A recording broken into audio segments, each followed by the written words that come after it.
promessas feitas pelos profetas estavam se cumprindo.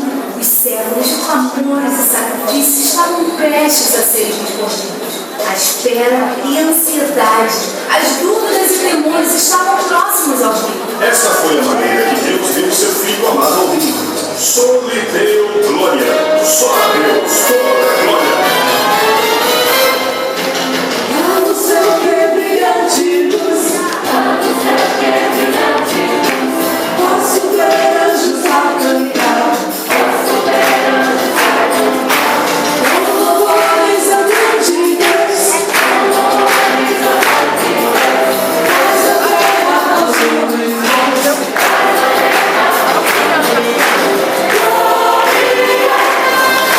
só me deu glória.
para estarmos para sempre com o Senhor. Obrigado, Pai.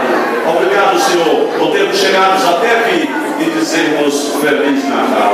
Em nome de Jesus nós oramos e toda a igreja com muita alegria dá um amém pentecostal. Que a graça e a paz do Senhor Jesus Cristo, o amor de Deus nosso Pai e a comunhão consoladora do Espírito Santo seja com todo o povo de Deus aqui reunido hoje e sempre, em nome de Jesus. Todos confirmam dizendo amém.